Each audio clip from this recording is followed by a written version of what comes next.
Despite our best Western efforts to wriggle out of the implications of some of the things that Jesus taught about money, there's no getting away from a very unwelcome and intrusive truth that barges into our present culture of accumulation and achievement and addiction to those things.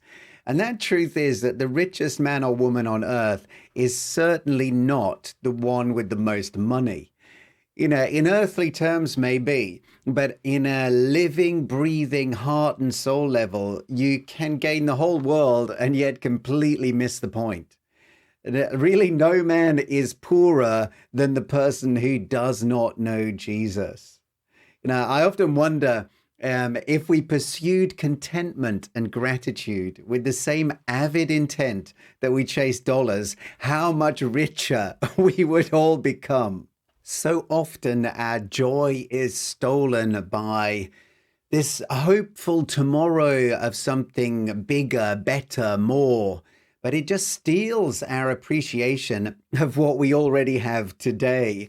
You know, if we were able to kind of just close the door on this endless pursuit, we would find that we have all that we need. You know, and to be clear, I'm not against making money, far from it. I believe that exchanging value is a God-sanctioned necessity through which we are equipped to serve others well and for the long term. You know, very difficult to serve wholeheartedly if your belly is empty. So, but honestly, pitifully poor is not a pretty sight, but nor is it inherently more spiritual or holy than blisteringly rich. You know, either one is really just neither are better or worse than the other. You know, in the eyes of God, the floor has been cleared and we all stand as complete equals. I think that the most clear statement of truly rich living is found in Philippians chapter 4. I just love this statement of Paul. He says, "Not that I'm implying that I was in any personal want, for I have learned how to be content, satisfied to the point where I am not disturbed or disquieted." That's the Amplified. How about that? Does that sound like a nice one? I would like a slice of that. I have learned to be content, satisfied to the point where I am not disturbed or disquieted in whatever state I am. I know how to be abased and I know how to abound. And elsewhere, Paul instructed his apprentice Timothy and shared with him a little-known secret of the prosperous life. And here it is. It's a corker. 1 Timothy 6, verse 8.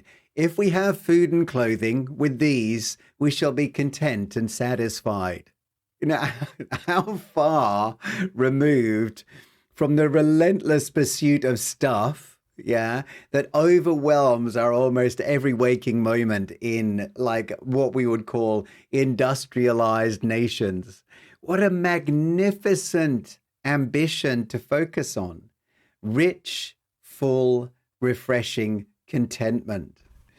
You know, the endless bombardment that we find to, like through the media, really, to become rich, make more, be more, grow big, find followers, feel good, is so contrary to the peaceful pace of grace that we find advocated in the scriptures. And again, I do want to stress, this is not like, I'm not harping against prosperity. I'm not harping against having enough. And indeed, I believe that God's will is that we have more than enough so we can abound to every good work and charitable donation. It's more just the culture that we find ourselves in that I have I want to chip away at so we can get a bit deeper and get into some things that we can actually live from. You know, here on the one side, we have the world with its mammon-sized measuring stick, judging your worth by the number of zeros at the end of the bottom line. On the other, though, the owner of the entire universe. Okay, you want rich? He is the rich dude. And this is what he had to say. "Do not gather and heap up and store for yourselves treasures on earth where moth and rust and worm consume and destroy, and where thieves break through and steal. But gather and heap up and store for yourself treasures in heaven, where neither moth or rust nor worm consume and destroy, and where thieves do not break through and steal. For where your treasure is, there will be your heart also.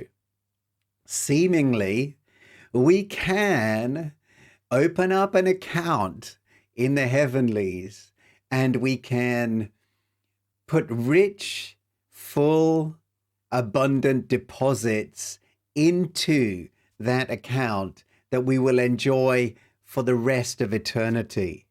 Like nothing can take them away. Nothing can diminish them. Yeah. This is not the way of the world. This is not the way that things work down here. We store up and we accumulate and we pile up and we chase and we run after and we desire and we lust for, and yet all of that passes away.